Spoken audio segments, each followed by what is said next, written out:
So students, last class के अंदर हमने लॉगआउट का फंक्शनैलिटी बनाया था और अपलोड फाइल का फंक्शनैलिटी भी बना लिया था। लेकिन जो हमने लास्ट क्लास के अंदर अपलोड फाइल का फंक्शनैलिटी बनाया था वह अभी कंप्लीट नहीं हुआ था। ठीक है, तो हमें इसके अंदर कुछ चेंजेस करने होंगे। ठीक है, तो सिंपली क्या करिए, आप अपने कोड में आ जाइए और यहाँ पे आप अपनी जो प्रोफाइल डॉट PHP वाली फाइल है इसे ओपन कर लीजिए और यहाँ पे सबसे नीचे आइए जहाँ पे आपने स्क्रिप्ट की कोडिंग की थी। और जैसे कि आपको पता होगा यहाँ पे हमने अपलोड डॉट PHP का रिक्वेस्ट किया था। मतलब हम यहाँ पे क्या कर रहे थे, इनपुट में जो भी फाइल आप सेलेक्ट करते थे उस फाइल को हम अपलोड डॉट PHP के अंदर हम सेंड कर देते थे। ठीक है, तो अब हमें जो भी कोड करना है वह अपलोड डॉट PHP में करना है। ठीक है, तो यहाँ पे देखिए हमने अपलोड डॉट PHP भी बनाया था PHP फोल्डर के अंदर। सो यहाँ पे आप PHP फोल्डर से अपलोड डॉट PHP वाली फ़ाइल को ओपन कर लीजिए। ठीक है, तो देखिए ये ओपन हो गया और इस फाइल में हमने क्या क्या करके रखा है जरा वो देख लीजिए। हमने यहाँ पे पहले फ़ाइल को रिसीव किया। ठीक है, और इस फाइल के अंदर क्या आ गया था, आपका एसोसिएटिव एरे आ गया था। फिर इस एरे के अंदर से आपने फ़ाइल का नाम निकाल लिया, फ़ाइल का टेम्परेरी जो लोकेशन था वह निकाल लिया और जो भी फ़ाइल का साइज़ था उसे आपने यहाँ पे निकाल लिया। देन उसके बाद आपने यहाँ पे उस फाइल को अपलोड कर दिया। ठीक है, तो यहाँ पे आप क्या करेंगे, जो ये अपलोड वाली कोडिंग है इसको थोड़ी देर के बाद हम करेंगे। ठीक, तो अभी आप क्या करिए, सिंपली इस पूरे कोड को आप डिलीट कर दीजिए। ठीक है, अभी मैंने क्यों डिलीट करवाया वो मैं अभी आपको बताता हूँ। ठीक है, जरा आप आ जाइए यहाँ पे अपने डेटाबेस के अंदर। तो देखिए ये मैंने डेटाबेस ओपन कर लिया। अब जो है इस डेटाबेस में देखिए कि आपने जो यूज़र लॉगिन करते हैं या फिर जो यूज़र आपके STP ड्राइव वाले वेबसाइट पे अपना अकाउंट क्रिएट करते हैं फर्स्ट टाइम, तो उसको हम कितना स्टोरेज पहले से ही प्रोवाइड करते हैं। तो देखिए हम यहाँ पे यूज़र को 10 MB का स्टोरेज प्रोवाइड करते हैं। जैसे कि देखिए यहाँ पे लिखा हुआ है ना, स्टोरेज 10 MB। ठीक है, और यूज़र ने कितना यूज़ कर लिया उसको हम यहाँ पे प्रेजेंट करते हैं। तो देखिए अभी यूज़ कितना हुआ है, यहाँ पे 0 हुआ है। ठीक है, तो हमें इन दोनों चीज़ों को डायनेमिकली कंट्रोल करना होगा। अब ये कैसे कंट्रोल करेंगे जरा उसको समझिएगा। ठीक है, तो अभी हम यहाँ पे क्या करेंगे, जब यूज़र कोई भी अपनी फ़ाइल अपलोड करता है तो उस वक्त हम उसके फ़ाइल का साइज़ पहले निकाल लेंगे, जैसा कि हम यहाँ पे निकाल ले रहे हैं। ठीक है, उसके बाद हमें ये चेक करना होगा कि जो यूज़र को स्टोरेज मिला हुआ है पहले से, जैसे कि ये मिला हुआ है ना 10 MB का स्टोरेज, देन हम ये चेक करेंगे कि यूज़र के पास कितना फ्री स्पेस पड़ा हुआ है। ठीक है, तो फ्री स्पेस आप कैसे निकालोगे, सिंपल है फ्री स्पेस निकालना।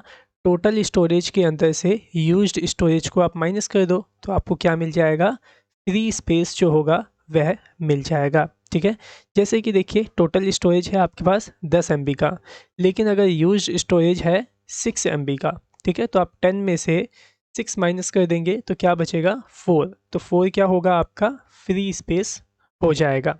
ठीक है, तो हमें यहाँ पे यही चीज़ चेक करनी है कि यूज़र के पास फ्री स्पेस कितना पड़ा है।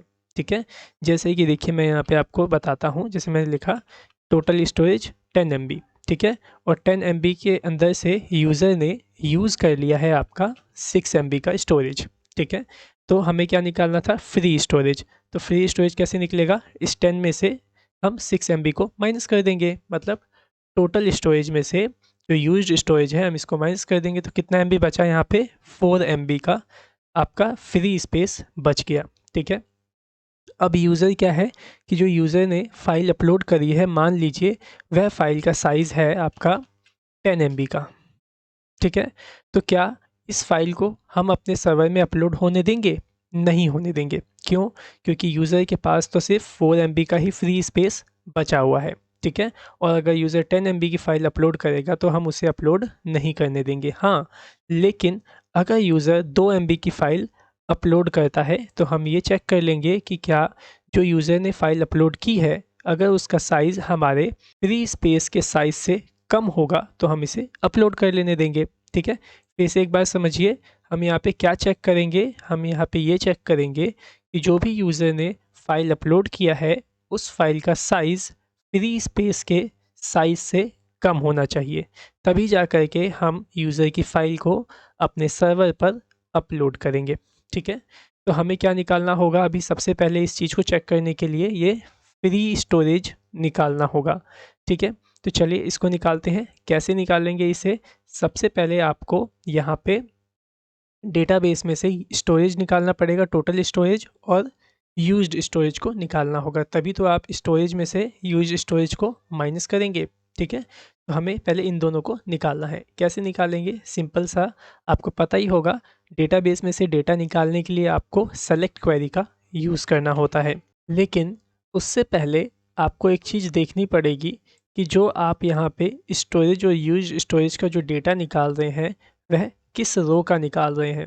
ठीक है, जैसे कि मान लीजिए अभी तो यहाँ पे एक रो है जिसमें ईमेल आईडी क्या है, stptask@gmail.com। ठीक है, बाय द वे यहाँ पे 10 और रो क्रिएटेड हो और 10 अलग अलग ईमेल आईडी यहाँ पे मौजूद हो। ठीक है, तो यहाँ पे 10 रो हो जाएगा और 10 रो में अलग अलग डेटा यहाँ पे मौजूद होगा स्टोरेज और यूज्ड स्टोरेज में।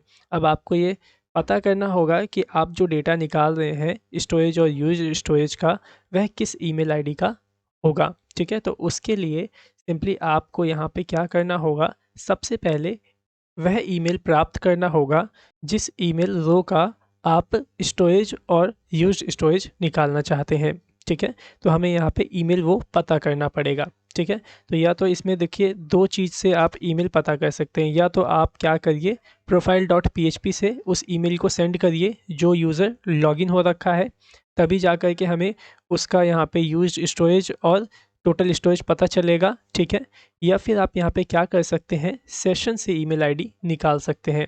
जैसे कि आपको याद होगा, मैंने आपको बताया था लॉगिन कब होता है, जब आपके ब्राउज़र में सेशन स्टोर होता है। ठीक है, तो उस सेशन में हमने क्या स्टोर करके रखा था, यूज़र का ईमेल आईडी स्टोर करके रखा था। ठीक है, तो हम यहाँ पे क्या कर सकते हैं, उस सेशन को निकाल सकते हैं। तो सिंपली कैसे निकालते हैं सेशन, आपको जैसे कि पता ही होगा।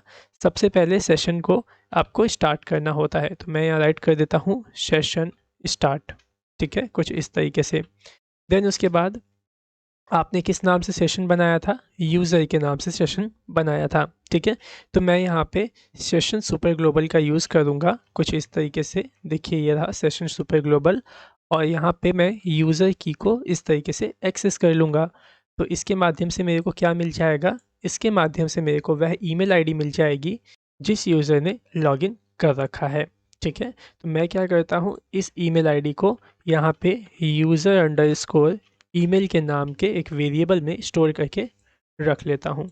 ठीक है, तो यहाँ पे हमें ईमेल मिल गया, तो अब हमें यूज्ड स्टोरेज और टोटल स्टोरेज निकालने में आसानी हो जाएगी। ठीक है, तो चलिए अब मैं यहाँ पे एक वेरिएबल बना लेता हूँ क्वेरी लिखने के लिए। ठीक है, जिसके अंदर मैं क्वेरी स्टोर करके रखूँगा और देन उसे बाद में रन करूँगा।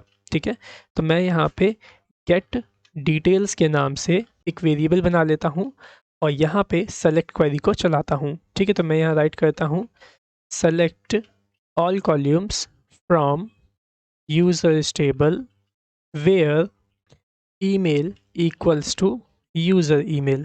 सो देखिए मैंने यहाँ पे क्वेरी राइट कर लिया है और इस क्वेरी में मैं क्या कर रहा हूँ, मैं यहाँ पे उस रो का डेटा निकाल रहा हूँ जिस रो के अंदर यूज़र की ईमेल आईडी डली हुई है। ठीक है, तो चलिए अब इस क्वेरी को हम रन करते हैं। सिंपली मैं यहाँ पे पहले db जो वेरिएबल है उसको कॉल करूँगा यहाँ पे कुछ इस तरीके से, और यहाँ पे जो क्वेरी मेथड है उसको पास करूँगा। ठीक है, और इसके अंदर मैं रख दूँगा get_detail वाले वेरिएबल को। ठीक है, लेकिन इसको चलाने से पहले आपको क्या करना होगा, आपको इस db ऑब्जेक्ट को रिक्वायर करना होगा। ठीक है, क्योंकि जो ये db वेरिएबल बना हुआ है वह किस में बना हुआ है, db.php में। तो इस फाइल को हमें पहले यहाँ पे रिक्वायर करना होगा, तो मैं यहाँ पे उसे रिक्वायर कर लेता हूँ। ठीक है, सिंपली आप लिखिए रिक्वायर और इसके अंदर डाल दीजिए db.php को कुछ इस तरीके से। ठीक है, तो इससे क्या होगा, हम इसी फाइल से हम इस db ऑब्जेक्ट को यहाँ पे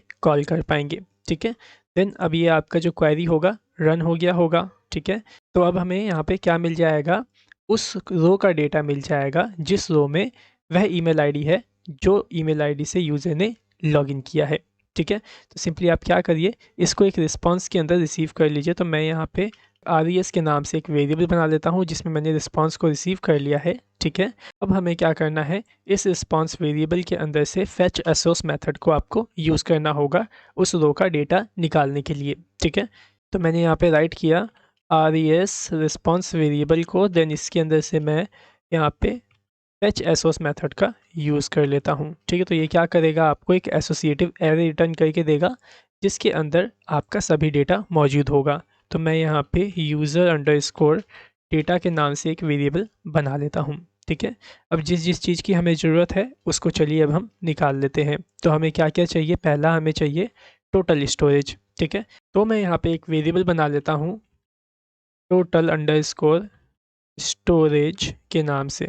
ठीक है, और इसके अंदर मेरे को टोटल स्टोरेज रखना है, तो कैसे रखूँगा, तो ये जो आपका यूज़र डेटा आया है ये इसके अंदर एसोसिएटिव एरे आया होगा, और आप यहाँ पे ऐसे एरे दीजिए और यहाँ पे आपको की देना है अब जिस कॉलम का डेटा निकालना चाहते हैं। तो हमें किस कॉलम का डेटा चाहिए यहाँ पे, ये स्टोरेज कॉलम का। ठीक है, तो सिंपली आप यहाँ पे लिख दीजिए स्टोरेज की को। ठीक है, क्योंकि एसोसिएट एरे है इसके अंदर, तो हर एक की के फॉर्म में इसके अंदर डेटा स्टोर होगा। ठीक है, तो अगर आपको स्टोरेज चाहिए तो स्टोरेज की एक्सेस करना पड़ेगा, अगर आपको यूज्ड स्टोरेज चाहिए तो यहाँ पे आपको यूज्ड स्टोरेज की का यूज़ करना होगा, तभी जा कर के ये आपको डेटा रिटर्न करके देगा। ठीक है, उम्मीद करता हूँ समझ में आ गया होगा। तो टोटल स्टोरेज हमें मिल गया, अब हमें क्या चाहिए, यूज्ड स्टोरेज। ठीक है, तो आप यहाँ पे एक वेरिएबल बना लीजिए ओल्ड यूज्ड स्टोरेज, और यहाँ पे फिर से जो एसोसिएटिव एरे हमने अभी निकाला है यूज़र डेटा वाला, इसको आप लीजिए और यहाँ पे लिख दीजिए क्या, यूज्ड अंडरस्कोर स्टोरेज की को। तो देखिए मैंने राइट कर लिया यूज्ड स्टोरेज। तो अब मेरे को यहाँ पे क्या मिल गया, यहाँ पे मेरे को उस यूज़र का टोटल स्टोरेज और उसी यूज़र का यूज्ड स्टोरेज मिल गया है जिस यूज़र ने लॉगिन कर रखा है और जो यूज़र आपकी फ़ाइल को अपलोड कर रहा है सर्वर पे। ठीक है, तो अब हमें यहाँ पे फ्री स्पेस भी निकालना है। तो फ्री स्पेस कैसे निकलेगा, पहले मैं वेरिएबल बना लेता हूँ फ्री अंडरस्कोर स्पेस के नाम से, और यहाँ पे मेरे को क्या करना होगा, जो टोटल स्टोरेज है इसके अंदर से माइनस करना होगा कौन सा स्टोरेज, ओल्ड यूज्ड स्टोरेज को। तो मैं यहाँ लिख देता हूँ ओल्ड यूज्ड स्टोरेज को। ठीक है, तो अब इसके अंदर आ गया होगा यूज़र का फ्री स्पेस। ठीक है, तो चलिए अब यहाँ पे कंडीशन चेक कर लीजिए, जो भी यूज़र ने फ़ाइल अपलोड किया है क्या उस फाइल का साइज़ हमारे फ्री स्पेस वाले साइज़ से कम है।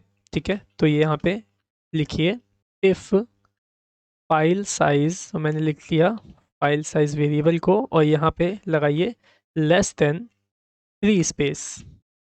ठीक है, तो कुछ इस तरीके से आपको यहाँ पे कंडीशन चेक करना है। तो देखिए मैंने यहाँ पे क्या लिखा है, यहाँ मैंने लिखा है जो भी यूज़र ने फ़ाइल अपलोड किया है उस फाइल का साइज़ क्या फ्री स्पेस से कम है। अगर कम होगा तो हम अपलोड करवा देंगे, लेकिन अगर कम नहीं होगा तो हम उसको मैसेज दे देंगे। ठीक है, तो मैं यहाँ पे एल्स में मैसेज दे देता हूँ एको से, file size too large kindly purchase more storage. ठीक है, तो मैंने इस तरीके से यहाँ पे यूज़र को मैसेज दे दिया। अगर उसका फाइल साइज़ फ्री स्पेस से ज़्यादा होगा तो उस केस में ये मैसेज हम उसे दे देते हैं। ठीक है, लेकिन अगर कम होगा उसका फाइल साइज़, तो मैं यहाँ पे क्या करता हूँ, इस तरीके से एको लिखता हूँ और यहाँ पे लिख देता हूँ डन। ठीक है, फिलहाल अभी मैं डन दिया है यहाँ पे, ताकि हम यहाँ पे इसकी टेस्टिंग कर पाएँ। ठीक है, जो आप इसे कंट्रोल एस से सेव कर लीजिए और एक काम करिए, आप इसको एक बार टेस्ट करके देखिए। तो आ जाइए यहाँ पे। ठीक है, मैं एक बार रिलोड कर लेता हूँ इसको, और यहाँ पे अपलोड फाइल पे क्लिक करके कुछ फाइल को अपलोड करता हूँ। ठीक है, तो मैं यहाँ पे इस पिक्चर्स फोल्डर को ओपन करता हूँ, और यहाँ पे देखिए ये pngwing.com करके एक फ़ोटो है यहाँ पे, जिसका साइज़ देख लीजिए 6.75 MB का है। ओके, मैं इसे ओपन पे क्लिक करता हूँ, तो यहाँ पे देखिए क्या मैसेज आ गया, file size too large kindly purchase more storage. अब यहाँ पे जो फाइल साइज़ टू लार्ज का मैसेज क्यों आया, क्योंकि हमारे पास तो अभी फ्री स्पेस पड़ा था 10 MB का। जैसे कि देखिए यहाँ पे टोटल स्टोरेज 10 MB है, यूज्ड स्टोरेज 0 है। अगर 10 में से 0 MB हम माइनस करते हैं तो अभी भी हमारे पास 10 बचता है, और इमेज जो थी वो 6 या 7 MB की थी, तो हमारी उस इमेज को यहाँ पे अपलोड हो जाना चाहिए था, डन का मैसेज शो हो जाना चाहिए था। अब वो ऐसा क्यों नहीं हुआ, जरा उसको समझिए। देखिए जो भी यहाँ पे फाइल का साइज़ आता है निकल के, तो जो भी आप फाइल साइज़ अपलोड करते हैं सर्वर पे, और जो उसका साइज़ यहाँ पे हम निकाल के रखते हैं, यह साइज़ बाइट में आता है। ठीक है, तो यहाँ पे जो भी साइज़ आया होगा वह बाइट में होगा। जैसे कि वह 6 MB का था तो 60,000 करीब बाइट आया होगा। तो यहाँ पे क्या मैच किया गया होगा, कि जो फाइल का साइज़ यहाँ पे आ गया होगा 60,000 और फ्री स्पेस में क्या होगा सिर्फ 10। तो ऑब्वियस सी बात है कि जो फाइल का साइज़ वह कम नहीं था बल्कि फ्री स्पेस से ज़्यादा था, इसीलिए यहाँ पे फाइल साइज़ टू लार्ज का मैसेज आ गया। तो हमें क्या करना होगा, अब हमने जो यहाँ पे फाइल साइज़ निकाल के रखा है इसे MB में कन्वर्ट करना होगा। तो MB में कन्वर्ट करने के लिए सिंपली जो बाइट है इस बाइट को आपको यहाँ पे डिवाइड कर देना होगा 1024 से। जब आप इसे एक बार 1024 से डिवाइड करेंगे तो ये आपको किलोबाइट के अंदर साइज़ को रिटर्न करके देगा, मतलब KB के अंदर, ठीक है। और मैं आपको बता दूं कि जो आपका 1024 KB होता है वह 1 MB कहलाता है। तो यहाँ पे ये तो KB में हो गया, तो अभी आपको इसे MB में कन्वर्ट करना है, तो आपको इसे एक बार और 1024 से डिवाइड करना होगा, ठीक है। तो अब जा कर के यहाँ पे जो भी फाइल का साइज़ आएगा वह MB में आएगा, ठीक है।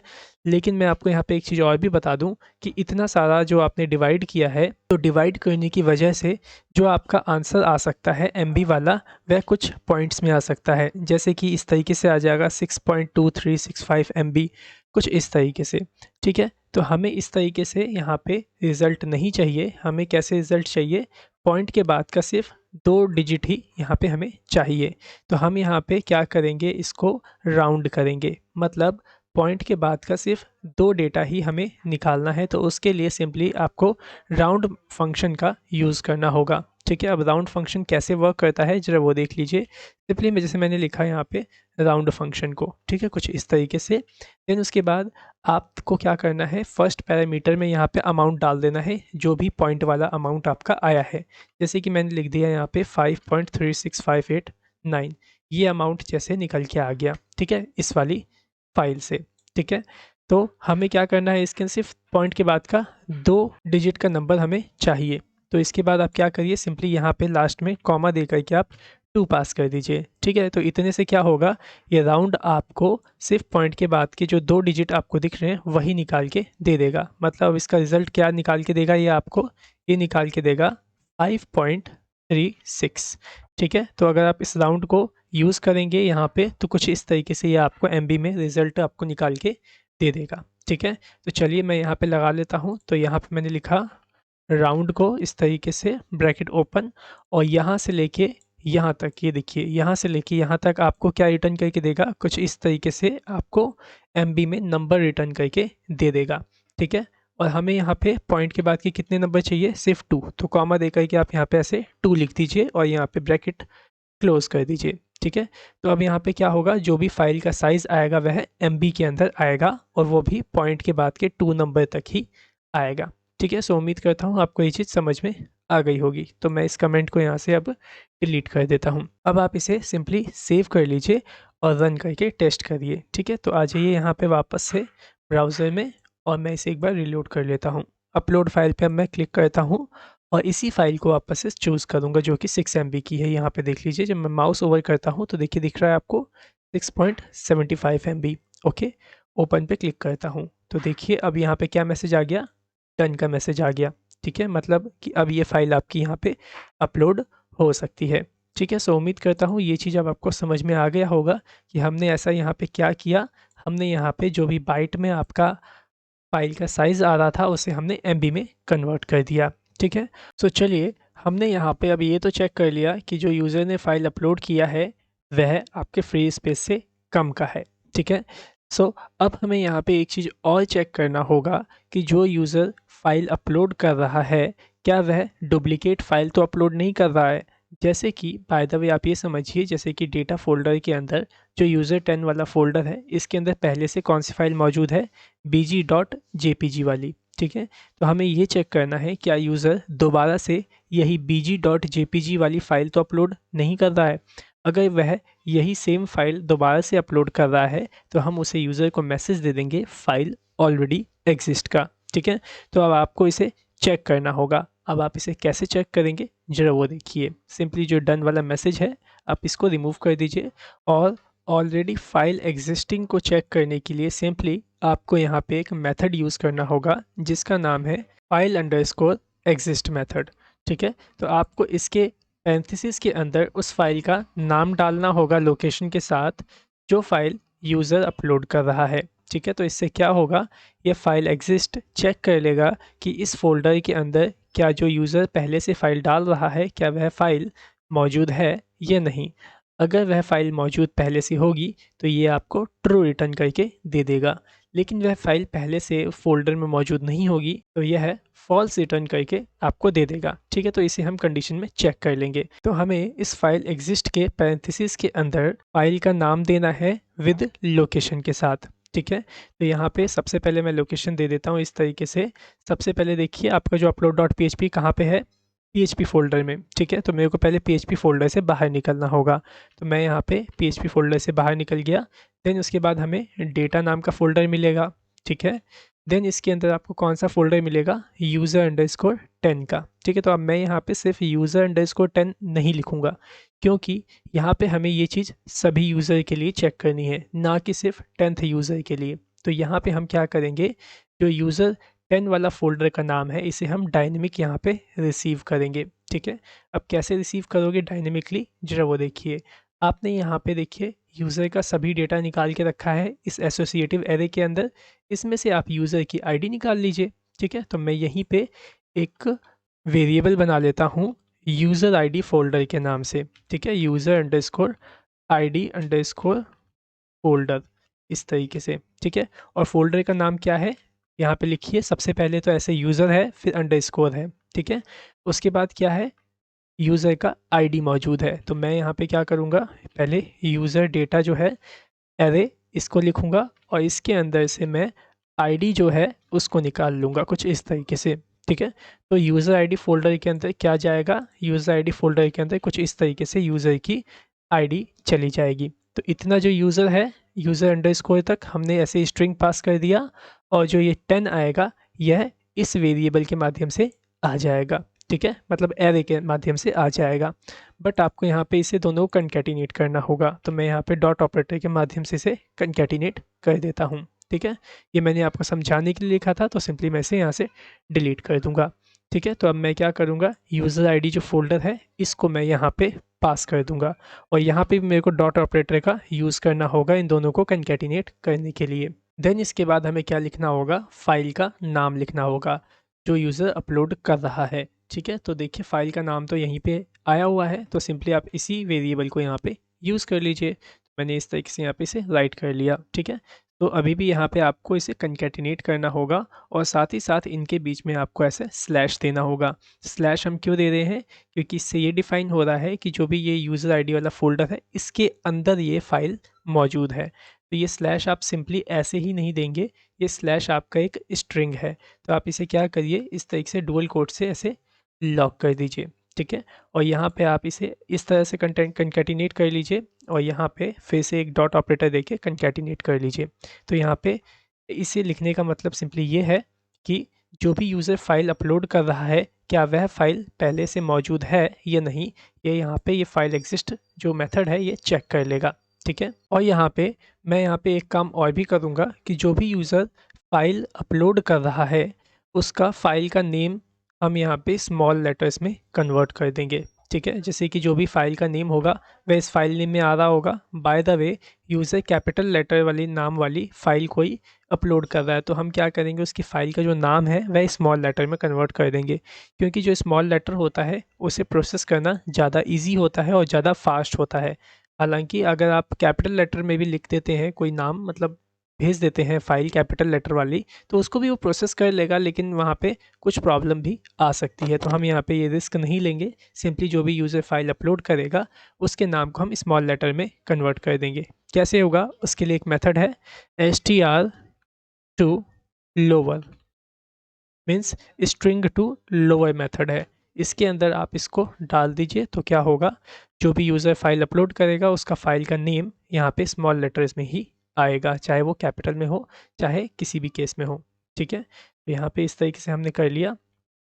अब ये फाइल एग्जिस्ट क्या रिटर्न करेगा, जो भी रिटर्न करेगा सिंपली आप उसे एक वेरिएबल में रख लीजिए, या फिर सिंपली आप इसके अंदर भी सिंपली कंडीशन पास कर सकते हैं कुछ इस तरीके से। देखिए मैंने पास कर दिया इफ़, और इसके बाद यहाँ पे पूरी स्टेटमेंट को मैंने इफ़ कंडीशन के अंदर इस तरीके से रख लिया।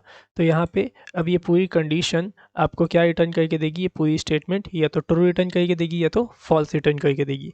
ट्रू कब रिटर्न करेगी, जब फाइल मौजूद होगी, और फॉल्स कब रिटर्न करेगी, जब फाइल मौजूद नहीं होगी। ठीक है, तो जब ट्रू रिटर्न करेगी तो हम यहाँ पे यूज़र को मैसेज दे देंगे फाइल ऑलरेडी एग्जिस्ट का, कुछ इस तरीके से। ठीक है, लेकिन अगर फाइल मौजूद नहीं होगी तो हम यहाँ पे एल्स में यूज़र को अभी मैसेज दे देते हैं एको से डन का। ठीक है, कुछ इस तरीके से। ओके, तो चलिए अब हम इसकी टेस्टिंग करते हैं। तो देख लीजिए यहाँ पे पहले से यूज़र 10 में bg.jpg वाली जो फाइल है वह मौजूद हो रखी है। तो हम क्या करेंगे, इसी सेम फाइल को दोबारा से अपलोड करते हैं। ओके, सो आ जाइए यहाँ ब्राउज़र में, एक बार रिलोड कर लीजिए इसको और अपलोड फाइल पे क्लिक करिए। ठीक है, तो यही वाली फ़ाइल थी जो ऑलरेडी अपलोडेड हो रखी है। फिर से मैं इस बीजी को सेलेक्ट कर लेता हूँ और ओपन पे क्लिक करता हूँ। यहाँ पे देखिए क्या मैसेज आ गया, फाइल ऑलरेडी एग्जिस्ट। ठीक है, लेकिन अगर हम ऐसी फ़ाइल को सेलेक्ट करें जो कि मौजूद नहीं है तो देखते हैं क्या मैसेज आता है। मैं सिंपली पिक्चर्स पे आ जाता हूँ और यहाँ पे ये वाली पर्सनल कंप्यूटर वाली जो इमेज है इसको यहाँ पे ओपन करता हूँ। तो यहाँ पे देखिए क्या मैसेज आ गया, डन। अब ऐसा क्यों हुआ, क्योंकि जो कंप्यूटर वाली इमेज थी वो पहले से हमारे यूज़र 10 के फ़ोल्डर में मौजूद नहीं थी, और जो bg.jpg थी वह यूज़र के फ़ोल्डर के अंदर पहले से मौजूद था। अब हम यहाँ पे क्या करेंगे, यहाँ पे जो हमने एको से डन का मैसेज दे के रखा हुआ है, इस मैसेज को हम अभी यहाँ पे रिमूव करेंगे और यहाँ पे फाइल अपलोड करने वाला जो कोड था उसको करेंगे। ठीक है, तो सिंपली यहाँ पे लिखिए मूव अपलोडेड फाइल को। ठीक है, यहाँ फाइल नेम में यहाँ पे क्या आएगा, यहाँ पे लोकेशन आ जाएगी। तो मैं यहाँ पे देखिए ये रहा लोकेशन, टेम्परेरी लोकेशन हमने निकाल के रखा हुआ है फाइल का। सिंपली कॉपी कर लीजिए लोकेशन वेरिएबल को और यहाँ फाइल नेम की जगह आप उस लोकेशन वेरिएबल को पेस्ट कर दीजिए। ठीक है, देन उसके बाद हमें यहाँ पे बताना होगा डेस्टिनेशन की जो भी फाइल अपलोड होगी वह कहाँ पे होगी। तो जो भी फाइल अपलोड होगी वो यहाँ पे होगी। देखिए जैसे कि आपने फाइल एग्जिस्ट के अंदर दिया है ना, एक फ़ोल्डर से बाहर निकलेगा, देन डेटा फ़ोल्डर मिलेगा, देन उसके बाद यूज़र 10 फ़ोल्डर मिलेगा या यूज़र 11 फ़ोल्डर मिलेगा। जो भी यूज़र लॉगिन हो रखा होगा उसी की आईडी के अनुसार यहाँ पे फ़ोल्डर आ जाएगा और यहाँ पे फाइल नेम आ जाएगा। तो सिंपली आप क्या कर सकते हैं, इस चीज़ को यहाँ से आप पूरा यहाँ से कॉपी कर लीजिए और डेस्टिनेशन के अंदर इस तरह से पेस्ट कर दीजिए। ठीक है, तो यहाँ पे भी हमने डिफ़ाइन कर दिया कि जो भी फाइल आपकी अपलोड हो रही है वह डेटा फ़ोल्डर के अंदर जो भी यूज़र का फ़ोल्डर होगा उसके अंदर इस फाइल के नेम से अपलोड हो जाए। ठीक है, तो इस फाइल नेम में वही नाम आएगा जो यूज़र ने फाइल अपलोड किया होगा। ठीक है, देन उसके बाद क्या करिए, इसको भी आप इफ़ कंडीशन के अंदर रख सकते हैं या फिर आप इसे वेरिएबल में रख के उस वेरिएबल को इफ़ कंडीशन में रख लीजिए, बात एक ही है। मैंने क्या किया, इस पूरी स्टेटमेंट को इफ़ कंडीशन में रख दिया और यहाँ पे मैं कंडीशन पास कर रहा हूँ क्या ये फ़ाइल अपलोड हुई या नहीं। ठीक है, तो अगर फ़ाइल अपलोड हो गई होगी तो यहाँ पे आपका जो इफ़ है ये चल जाएगा, लेकिन अगर फ़ाइल अपलोड नहीं हुई होगी तो ये एल्स चल जाएगा। अब ऐसा क्यों हो रहा है, क्योंकि ये पूरी स्टेटमेंट भी आपको ट्रू और फॉल्स रिटर्न करके दे रही है। अगर ये ट्रू रिटर्न करती है तो इफ़ चलेगा, फॉल्स रिटर्न करेगी तो एल्स चलेगा। तो अगर ट्रू रिटर्न करेगी तो इफ़ आपका जो चल रहा है इसके अंदर मैं मैसेज दे देता हूँ एको से फाइल अपलोड सक्सेसफुल।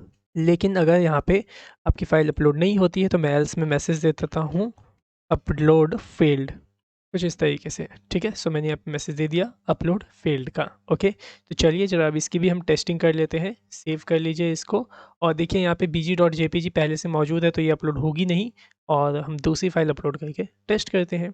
तो आ जाइए यहाँ पे रिलोड कर लीजिए इसको एक बार। अपलोड फाइल पे मैं क्लिक करता हूँ और ये png wing.com वाली जो बेल वाली आपकी फ़ोटो है इसी को अपलोड करता हूँ। ओपन पे क्लिक करता हूँ तो देखिए यहाँ पे मैसेज आ गया फाइल अपलोड सक्सेसफुल। ठीक है, लेकिन जब मैं दोबारा से यही वाली फ़ाइल को वापस से अपलोड करूँ तो देखिए क्या मैसेज आ गया, फाइल ऑलरेडी एग्जिस्ट। ठीक है, तो समझ में आ गया यहाँ पे आपको कि हमने यहाँ पे क्या क्या चेक किया।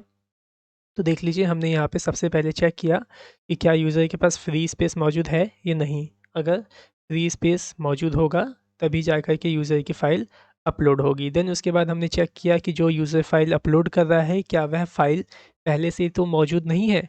अगर पहले से मौजूद है तो हम उसको मैसेज दे रहे हैं फ़ाइल ऑलरेडी एग्जिस्ट। अगर मौजूद नहीं है तो हम उसे मूव करवा दे रहे हैं, मतलब फ़ाइल अपलोड करवा दे रहे हैं। ठीक है, तो यहाँ पे देखिए आपकी जो फ़ाइल है सक्सेसफुली अपलोड हो जा रही है। ठीक है। तो यहाँ पे फ़ाइल अपलोड होने के साथ साथ आपको उस फ़ाइल की एंट्री भी करनी होगी, ठीक है। अब वह एंट्री आप कहाँ पे करेंगे? वह एंट्री करेंगे आप डेटाबेस में। यहाँ पे देखिए, जैसे कि आपने क्या किया था, यूज़र का अकाउंट एक्टिवेट करवाते वक्त यूज़र की आईडी के नाम से ही एक टेबल आपने क्रिएट कर दिया था, जहाँ पे फ़ाइल नेम कॉलम था, फ़ाइल साइज़ कॉलम था, डेट टाइम कॉलम था। तो इसी के अंदर आपको जो फ़ाइल यूज़र ने अपलोड करी है, उस फ़ाइल का नाम, उस फ़ाइल का जो साइज़ है वह, और जो भी डेट एंड टाइम है उसे यहाँ पे स्टोर करवाना है, ठीक है।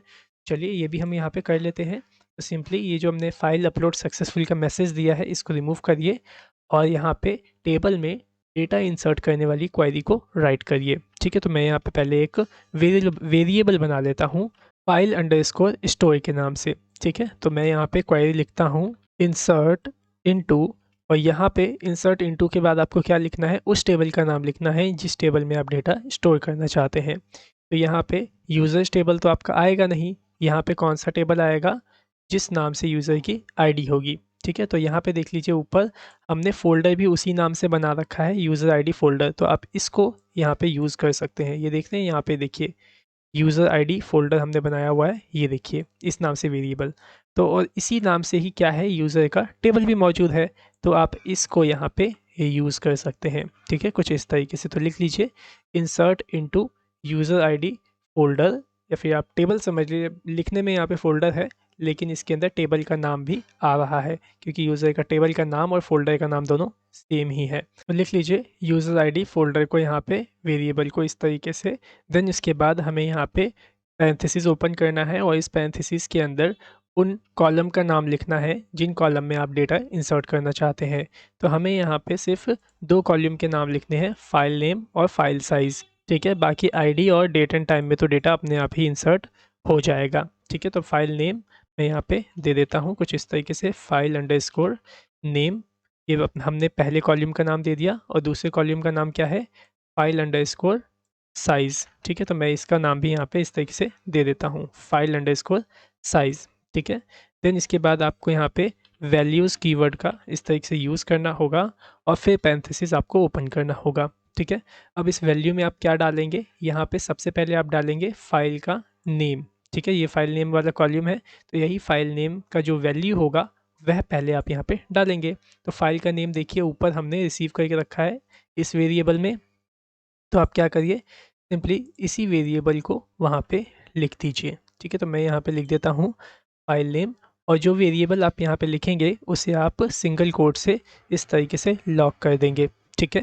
देन कॉमा दे करके आपको क्या लिखना है, दूसरे कॉलम का जो वैल्यू होगा वह लिखना है। तो यहाँ पे आपने जो दूसरा कॉलम लिखा है फाइल साइज़ लिखा हुआ है, तो फाइल साइज़ के अंदर क्या हम स्टोर करेंगे वो यहाँ पे आपको लिख लेना है। तो फाइल साइज़ मतलब यहाँ पे देखिए, यहाँ पे निकल के आ रहा है, इस वेरिएबल के अंदर हमने स्टोर करके रखा है फाइल साइज़। तो इसी फाइल साइज़ को आपको यहाँ पे इस तरीके से लिख लेना है सिंगल कोट्स के अंदर, ठीक है। और यहाँ पे लास्ट में आप इसे टर्मिनेट कर दीजिएगा। तो इतना लिखने से क्या होगा, जो भी यूज़र फाइल आपकी अपलोड करेगा, और अगर वह फाइल सक्सेसफुली अपलोड हो जाएगी, तो डेटाबेस के अंदर भी यूज़र का फ़ाइल का नेम और फाइल का साइज़ भी स्टोर हो जाएगा यूज़र आईडी के टेबल के अंदर, ठीक है। देन हम क्या करते हैं, इस क्वेरी को रन करते हैं। तो सिंपली मैं यहाँ पे डीबी ऑब्जेक्ट को पहले एक्सेस कर लूँगा। तो यहाँ पे मैं राइट करता हूँ डीबी ऑब्जेक्ट, और इसके अंदर से जो क्वेरी मेथड है उसको कॉल करता हूँ, और यहाँ पे फाइल स्टोर इस तरीके से मैं इसमें पास कर दूँगा, फाइल अंडरस्कोर स्टोर, ठीक है। तो ये फाइल अगर स्टोर हो जाएगी सक्सेसफुली, तो ये पूरी स्टेटमेंट ट्रू और फॉल्स में वैल्यू रिटर्न करेगी, ठीक है। तो मैं इसे यहाँ पे कंडीशन में इस तरीके से रख लेता हूँ कि क्या इस पूरी स्टेटमेंट ने मेरे को ट्रू रिटर्न किया। अगर ट्रू रिटर्न किया है तो इसका मतलब तो जो डेटा है वह आपके टेबल में स्टोर हो चुका है, ठीक है। तो मैं यहाँ पे यूज़र को मैसेज दे देता हूँ एको से अपडेट सक्सेस, ठीक है। और ठीक इसका उल्टा मैं यहाँ पे मैसेज दे दूँगा एल्स के अंदर एको से यहाँ पे file details not store in table, ठीक है। तो मैंने यहाँ पे कुछ इस तरीके से यहाँ पे मैसेज दे दिया है, जिससे यूज़र को पता चल सके कि जो यूज़र ने फ़ाइल अपलोड किया है उसका फ़ाइल तो अपलोड हो गया, लेकिन जो उसका डिटेल है वह टेबल में इंसर्ट नहीं हुआ है। हालांकि ये सब डिटेल जो है एरर है वह आएगा नहीं अगर आपने सही से यहाँ पे कोड किया होगा तो, ठीक है। सेव कर लीजिए इसको और एक बार रन करके टेस्ट कर लीजिए, ठीक है। तो मैं अभी यहाँ पे क्या करता हूँ, जो भी यहाँ पे यूज़र 10 के फ़ोल्डर में जितनी भी फाइल्स हैं इन सभी फाइल को पहले मैं डिलीट कर दूँगा, ठीक है। तो सिंपली आप यहाँ पे आइए अपने सी ड्राइव के अंदर और यहाँ पे ज़ैम्प फ़ोल्डर आपको मिल जाएगा, इसे खोलिएगा। यहाँ htdocs होगा, इसे ओपन करिएगा। देन आपका htp ड्राइव फ़ोल्डर होगा, इसे ओपन कर लीजिएगा। ठीक है। देन इसके अंदर देखिए डेटा फ़ोल्डर और इसके अंदर ये user_10 नाम से फ़ोल्डर बना हुआ है। इसी के अंदर ये सारी फाइल्स हैं। इन सभी फाइल को सेलेक्ट करके मैंने यहाँ पे डिलीट कर दिया है। ठीक है। तो अब क्या होगा, जो भी फाइल यहाँ पे हम अपलोड करेंगे उन सभी का जो डिटेल होगा वो यूज़र के टेबल में मौजूद होगा। ठीक है। तो चलिए आइए यहाँ पे एक बार रिलोड कर लीजिए और यहाँ पे फ़ाइल को अपलोड करके देखिए। तो मैं क्लिक करता हूँ, ये वाली जो फ़ाइल है इसे मैं अपलोड करता हूँ। ठीक है। तो देखिए यहाँ पे मैसेज आ गया अपडेट सक्सेस, बल्कि यहाँ पे लिखा हुआ आना चाहिए था अपलोड सक्सेस, वो गलती से मैंने अपलोड की जगह अपडेट लिख दिया। ठीक है। फिलहाल यहाँ पे जो हमारी फ़ाइल है वह अपलोड हो चुकी है सर्वर पे। चलिए यहाँ डेटाबेस में आइए और एक बार रिलोड करके टेस्ट करिए कि user10 के अंदर नाम आ गया, फाइल का डिटेल आ गया। तो देखिए यहाँ पे आईडी आ गया यहाँ पे 12। ठीक है। फाइल नेम, यहाँ पे फाइल का नेम आ गया। ठीक है। और फाइल का देखिए साइज़ भी आ गया 6.75 MB का। और यहाँ पे देखिए पॉइंट के बाद का सिर्फ 2 डिजिट आया है। ठीक है। और बाकी के जो आगे के डिजिट थे वह नहीं आया है। क्यों नहीं आया है? क्योंकि हमने यहाँ पे राउंड जो मेथड था उसका यूज़ किया था। डेट और टाइम भी देखिए यहाँ पे इंसर्ट हो चुका है। ठीक है। और यहाँ देख लीजिए user10 के फ़ोल्डर में भी ये फाइल यहाँ पे अपलोड हो चुकी है। ठीक है। तो अब आपको यहाँ पे समझ में आ गया कि किस तरीके से यहाँ पे पूरी फाइल को अपलोड करना था। बस अब आपको यहाँ पे छोटा सा एक काम और रह गया है करने के लिए। वह ये काम है कि जो भी यूज़र यहाँ पे फ़ाइल अपलोड कर रहा है, ठीक है, मतलब जितना भी यूज़र ने फ़ाइल अपलोड किया है उन सभी फ़ाइल का टोटल साइज़ आपको यहाँ पे यूज्ड स्टोरेज के अंदर अपडेट करना होगा। ठीक है। फिर से समझिए मैंने क्या बोला। जितना भी यूज़र ने फ़ाइल अपलोड किया है उन सब फाइल का जो साइज़ है आपको टोटल करके यूज्ड स्टोरेज में अपलोड करना होगा। ठीक है। अपलोड कह रहा हूँ, अपडेट करना होगा। तभी तो आप यहाँ पे चेक कर पाएंगे ना कि यूज़र के पास कितना फ्री स्पेस बचा हुआ है। अगर यही अपडेट नहीं होगा तो यहाँ तो हमेशा 10 ही रहेगा फ्री स्पेस। ठीक है ना। तो हमें इसे करना होगा। तो इसे करने के लिए आपको user10 वाला जो टेबल है, यूज़र का जो भी टेबल होगा जिसमें वो डेटा स्टोर करेगा, उसका ये जो फाइल साइज़ वाला कॉल्यूम है, इस कॉल्यूम में जितना भी डेटा होगा इन सभी डेटा को टोटल करना होगा, इन सभी डेटा को प्लस करना होगा। ठीक है। तो ये कैसे होगा, जरा इसे देखिए। सिंपली आ जाइए यहाँ पे और जहाँ आपने ये अपडेट सक्सेस वाला मैसेज दिया है आप इसको यहाँ से रिमूव कर लीजिए। ठीक है। तो हमें क्या करना है, अभी सबसे पहले जितना भी फाइल साइज़ के अंदर डेटा है उसको प्लस करके निकालना है। ठीक है। तो चलिए निकालते हैं। कैसे निकलेगा जरा ध्यान से देखिएगा। यहाँ आपको क्वेरी चलानी होगी, सेलेक्ट वाली ही यहाँ पे भी क्वेरी आपकी चलेगी। मैं यहाँ पे पहले एक वेरिएबल बना लेता हूँ, fs_sql करके मैंने यहाँ पे बना लिया। fs क्या है, फाइल साइज एसक्यूएल क्वेरी। इस तरीके से मैंने बना लिया है। तो मैं यहाँ पे क्वेरी राइट कर लेता हूँ सेलेक्ट। देन उसके बाद सेलेक्ट के बाद आपको लिखना है कॉल्यूम का नाम कि आप किस कॉल्यूम का डेटा निकालना चाहते हैं। तो मेरे को यहाँ पे फाइल साइज कॉल्यूम का डेटा निकालना है। ठीक है। तो मैं यहाँ पे लिखूँगा फाइल अंडरस्कोर साइज़ को। ठीक है। फाइल साइज़ डेटा हम निकालना चाहते हैं, फाइल साइज़ के कॉल्यूम का डेटा। ठीक है। तो ये जो कॉल्यूम हमने लिखा है फाइल साइज़, इसके अंदर का जितना भी डेटा है उन सबको हमें प्लस करके निकालना है। तो आप क्या करिए, इस पूरे फाइल साइज़ को सम नाम के फंक्शन के अंदर रख लीजिए कुछ इस तरीके से। जैसे मैंने यहाँ पे सम लिखा, ब्रैकेट ओपन करिए और यहाँ पे इसे ब्रैकेट क्लोज कर दीजिए। ठीक है। तो यहाँ पे क्या होगा, यहाँ पे जो भी आपका फाइल साइज़ का कॉल्यूम है इसके अंदर जितना भी डेटा होगा उसे प्लस करके ये निकाल देगा। ठीक है। और जो भी डेटा यहाँ पे आया होगा इसके अंदर प्लस होने के बाद उसको हम एक अलग कॉल्यूम में स्टोर कर लेंगे। वो कैसे होगा, सिंपली आप यहाँ पे एज कीवर्ड का यूज़ करिए और किसी भी नाम से यहीं पे आप कॉल्यूम का नाम लिख लीजिए जो आप नया बनाना चाहते हैं और जिसके अंदर आप प्लस किया हुआ डेटा स्टोर करना चाहते हैं। तो मैं यहाँ पे कॉलम का नाम लिख देता हूँ UDS, मीन्स यूज्ड स्टोरेज नाम से मैंने एक कॉलम बना लिया यहाँ पे। ठीक है। और इसी कॉलम के अंदर जो भी यहाँ पे प्लस हुआ होगा फाइल साइज़ के अंदर का डेटा, वह डेटा निकल के इस UDS वाले कॉलम में चला जाएगा। ठीक है। तो मैंने यहाँ पे सिंपली इसी तरीके से ये क्वेरी राइट की है। ठीक है। देन अब इसके बाद आपको यहाँ पे फ्रॉम लगाना है और टेबल का नाम लिख लेना है। तो टेबल का नाम तो देखिए ये रहा, यूज़र आईडी फोल्डर वाला ही है। सिंपली कॉपी कर लीजिए और यहाँ पे आप राइट कर लीजिए। ठीक है। कुछ इस तरीके से देखिए यहाँ पे आ गया। तो फिर से एक बार समझ लीजिए यहाँ पे क्या हो रहा है इस क्वेरी को लिखने से। इस क्वेरी से लिखने से यहाँ पे ये हो रहा है कि हम क्या कर रहे हैं, फाइल साइज़ वाले कॉलम को सेलेक्ट कर रहे हैं और साथ ही साथ फाइल साइज़ को जितना भी डेटा है उसको टोटल करके हम यूडीएस वाला एक कॉलम बनाया है जिसके अंदर हमने वो सारा डेटा ट्रांसफ़र कर दिया है। मतलब जो टोटल आएगा फाइल साइज़ का, उस टोटल को हमने यूडीएस वाले कॉलम को बना करके इसके अंदर स्टोर कर लिया, ठीक है। और यहाँ पे टेबल सेलेक्ट कर लिया कि जो ये फाइल साइज़ वाला कॉलम सेलेक्ट होगा वह किस टेबल से होगा। तो वही हमने यहाँ पे फ्रॉम यूज़र आईडी फ़ोल्डर हमने लिख दिया। ये यूज़र आईडी फ़ोल्डर टेबल का नाम है, ठीक है। तो समझ में आ गया ये क्वेरी। अगर नहीं आया तो फिर से एक बार बैक करके देख लीजिए और अगर नहीं आया फिर भी तो आप मुझे कॉल कर लीजिएगा, ठीक है। देन इसके बाद चलिए अब हम इसे रन करते हैं। तो रन कैसे होगा, सिंपली डीबी के अंदर से जो क्वेरी मेथड है उसको यहाँ पे आप कॉल कर लीजिए और इसके अंदर जो fs_sql है इसको राइट कर लीजिए, ठीक है। तो इससे क्या होगा, सिंपली रन हो जाएगी आपकी क्वेरी। अब ये आपको एक रिस्पॉन्स रिटर्न करके देगा। तो मैं यहाँ पे एक वेरिएबल बना लेता हूँ रिस्पॉन्स के नाम से, ठीक है। अब इस रिस्पॉन्स के अंदर से आपको क्या करना होगा, अगर डेटा चाहिए यूडीएस वाले कॉलम का तो फेच एसोस मेथड का यूज़ करना होगा। तो मैं यहाँ पे लिखता हूँ रिस्पॉन्स के अंदर से फेच एसोस मेथड को, ठीक है। तो ये आपको क्या रिटर्न करेगा, एक एसोसिएटिव एरे रिटर्न करके दे देगा, ठीक है। तो मैं यहाँ पे ए के नाम से एक वेरिएबल बना लेता हूँ एसोसिएटिव एरे के नाम से, ठीक है। अब इसी एरे के अंदर से मेरे को क्या निकालना है, वह फाइल का साइज़ निकालना है जो कि टोटल आया हुआ है फाइल के साइज़ का। अब इसी एसोसिएटिव एरे के अंदर से हमें यूडीएस कॉलम का डेटा निकालना है, ठीक है। तो कैसे निकालेंगे, सिंपली आप इसको राइट करिए और इसके अंदर आप लिख दीजिए कॉलम का नाम यूडीएस, ठीक है, कुछ इस तरीके से। तो ये पूरा का पूरा जो वेरिएबल हमने यहाँ पे बना लिया है इस तरीके से राइट किया है, इसके अंदर क्या आ गया होगा, इसके अंदर टोटल फाइल का जो साइज़ है वह आ गया होगा।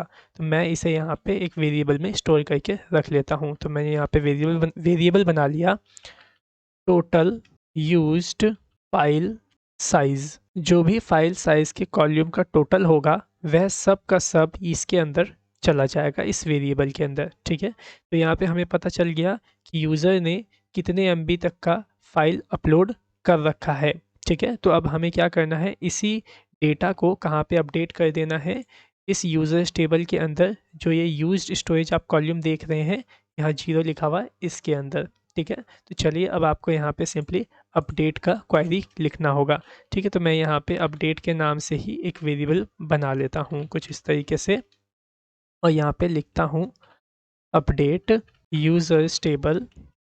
देन उसके बाद आप यहाँ पे क्या लिखेंगे, सेट को, ठीक है। सेट के बाद आपको लिखना है जिस कॉलम को आप अपडेट करना चाहते हो। तो मैं यूज्ड स्टोरेज वाला जो कॉलम है इसको अपडेट करना चाहता हूँ। तो इसके बाद लिखिए यूज्ड स्टोरेज, ठीक है। तो मेरे को यूज स्टोरेज वाला कॉलम अपडेट करना था, तो मैंने यहाँ पे यूज़र्स टेबल में से यूज स्टोरेज वाला जो कॉलम था उसको यहाँ पे सेट किया है और इसके अंदर मैं क्या अपडेट करना चाहता हूँ, इसके अंदर जो ये टोटल फाइल का साइज़ है जो यूज़र ने अपलोड करके रखा है इसको मैं यहाँ पे अपडेट करना चाहता हूँ। तो यहाँ पे आप सिंगल कोट इस तरीके से दीजिएगा और इसके अंदर आप टोटल यूज फाइल साइज़ को ऐसे रख दीजिएगा, ठीक है। बस इतना ही आपको करना है और यहाँ पे साथ के साथ आपको यहाँ पे वेयर भी लगाना होगा कुछ इस तरीके से, where email equals to user email, ठीक है, कुछ इस तरीके से। तो एक बार फिर से समझ लीजिए हमने यहाँ पे क्या किया है, ठीक है। तो हमने यहाँ पे सिंपली जो यूज़र्स टेबल है उसके अंदर का जो यूज स्टोरेज वाला आपका कॉलम है उसको हमने अपडेट किया है टोटल यूज्ड फाइल साइज़ से और यहाँ पे वही रो का कॉलम अपडेट होगा जिस कॉलम के अंदर ईमेल आईडी वही होगा जो यूज़र ने हमें यहाँ पे दे रखा है या फिर जो यूज़र यहाँ पे लॉगिन हो रखा है, ठीक है। क्योंकि ये यूज़र ईमेल वही कॉलम है जो हमने सेशन से निकाला है, ठीक है। तो इतना अगर आप लिख देंगे तो जो यूज स्टोरेज वाला आपका कॉलम है वह अपडेट हो जाएगा। तो चलिए अब आप इसको भी यहाँ पे रन कर लीजिए, ठीक है। डीबी के अंदर से क्वेरी को मैं यहाँ पे एक्सेस कर लेता हूँ और इसके अंदर जो अपडेट वाला आपका वेरिएबल आपने बना के रखा है मैं उसको लिख देता हूँ, ठीक है। तो यहाँ पे अपडेट सक्सेसफुली हुआ कि नहीं हुआ इसे चेक करने के लिए इस पूरी क्वेरी को आप इफ़ कंडीशन के अंदर रख लीजिए कुछ इस तरीके से जैसे मैंने यहाँ पे रख दिया, ठीक है। और इसके बाद ये जो क्वेरी है आपको ट्रू और फॉल्स के अंदर रिज़ल्ट प्रोड्यूस करेगी। अगर अपडेट हो गया होगा तो ट्रू रिटर्न करेगी, अगर अपडेट नहीं हुआ होगा तो फॉल्स रिटर्न करेगी। ठीक है, तो मैं यहाँ पे इस तरीके से एल्स यहाँ पे बना लेता हूँ, और एल्स में यहाँ पे मैं मैसेज दे दूंगा यूज़र को कि यूज्ड स्टोरेज नॉट अपडेटेड का मैसेज यहाँ पे हम दे देंगे। ठीक है, और यहाँ पे इफ़ के अंदर मतलब अगर यूज्ड स्टोरेज वाला कॉलम अपडेट हो गया होगा तो मैं यहाँ पे मैसेज दे दूंगा एको से फाइल अपलोड सक्सेसफुली। ठीक है, कुछ इस तरीके से फाइल अपलोड सक्सेसफुली। ठीक है, सो दैट्स इट, बस इतना ही हमें करना था ये सब काम। ठीक है, अब सिंपली इसे सेव कर लीजिए और रन करके टेस्ट कर लीजिए। ठीक है, लेकिन उससे पहले जो हमने पहले फाइल अपलोड करके रखा था उसे मैं रिमूव कर देता हूँ। यूज़र 10 वाला जो देख रहे हैं ना, इसी में है ये, मैंने डिलीट कर दिया यहाँ से। और आपको यूज़र 10 के टेबल में जाना है और इसको भी डिलीट कर लेना है, तो मैंने यहाँ से इसे डिलीट कर लिया। ठीक है, अब आप यहाँ पे फाइल को अपलोड कर लीजिए। ठीक है, तो मैं अपलोड फाइल पे क्लिक करता हूँ, ये वाली फाइल को अपलोड करता हूँ। तो देखिए यहाँ पे मैसेज आ गया, फाइल अपलोडेड सक्सेसफुली। ओके करता हूँ और यहाँ पे आ जाइए डेटाबेस में और एक बार इसे रिलोड करके टेस्ट करिए। तो देखिए यहाँ पे आईडी आ गया, फाइल का नाम आ गया, फाइल का साइज़ आ गया। ठीक है, यहाँ पे तो आ गया यूज़र 10 के अंदर में। अब हमें ये भी चेक करना है कि जो यहाँ पे फाइल का साइज़ आया है क्या वह यूज़र्स के यूज्ड स्टोरेज में अपडेट हुआ कि नहीं। तो यहाँ पे देखिए यूज्ड स्टोरेज के अंदर वो अपडेट हो गया। ठीक है, 6.75। चलिए एक और ज़रा फाइल अपलोड करिए यहाँ पे। जैसे ये पीडीएफ है, मैं इसको अपलोड कर देता हूँ। देखिए कितने एमबी का है ये, 589 केबी का है। ओपन करता हूँ, फाइल अपलोड सक्सेसफुली। आइए यहाँ पे रिलोड करिए ज़रा इसको, और यहाँ पे देखिए यूज स्टोरेज में अब क्या अपडेट हो गया, 7.33। अब ये 7.33 कैसे आया, आइए ज़रा यूज़र 10 के अंदर, और यहाँ देखिए फाइल साइज़ में आया ना 6.75 एम और यहाँ पे आया 0.58 एम। तो जब दोनों का टोटल किया गया यहाँ पे, तो वही टोटल हमने यहाँ पे अपडेट कर दिया गया है। ये देखिए यहाँ पे यूज्ड स्टोरेज के अंदर अपडेट कर दिया गया है। अगर आप एक और अपलोड करेंगे तो सिंपली मैं क्या करता हूँ, ये पर्सनल वाली जो कंप्यूटर वाली फ़ोटो है इसको यहाँ पे अपलोड करता हूँ, या फिर इसको अपलोड करता हूँ। ये भी कितने एमबी का है, 6.37। वैसे तो ये अपलोड होगा नहीं क्योंकि अब उतना स्टोरेज बचा नहीं है, क्योंकि देखिए 7 एमबी तो यूज़ हो चुका है 10 में से, 3 ही एमबी बचा है। तो इसको मैं अपलोड करता हूँ। वैसे मैसेज आ जाना चाहिए कि फ़ाइल साइज़ टू लार्ज वाला, अगर मैं इसे अपलोड करूँगा तो। ओपन करता हूँ इसे, तो देखिए मैसेज आ गया, फ़ाइल साइज़ टू लार्ज। ठीक है, लेकिन अगर मैं छोटी फ़ाइल अपलोड करूँ तो ये सक्सेसफुली अपलोड हो जाएगी। और साथ ही साथ यहाँ पे यूज़र 10 में देखिए तो इसका जो साइज़ होगा वो भी यहाँ पे आ जाएगा, और यहाँ पे अपडेट भी हो जाएगा। तो देखिए यहाँ पे हो गया 7.36 एमबी।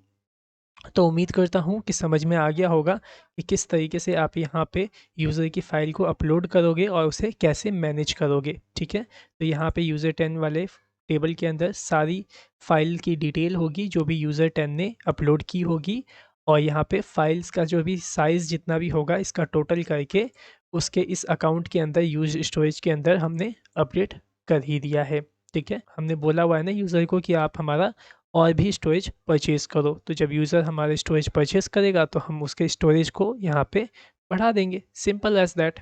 ठीक है, तो उम्मीद करता हूँ जितना भी आज मैंने ये करवाया है अच्छे से समझ में आ गया होगा। अगर नहीं आया है तो 2 से 3 बार आप इस वीडियो को कंप्लीट देखिए, क्योंकि ये काफ़ी ज़्यादा इम्पोर्टेंट वीडियो है पीएचपी का एक तरीके से देखा जाए तो। ठीक है, तो इसको अच्छे से देखिएगा, 2 से 3 बार देखिएगा। कुछ समझ में ना आए तो आप हमें फ़ोन कॉल कर सकते हैं। ओके, सो आज की वीडियो में सिर्फ इतना ही। सो मिलते हैं नेक्स्ट वीडियो में। So thanks for watching our video. Have a nice day.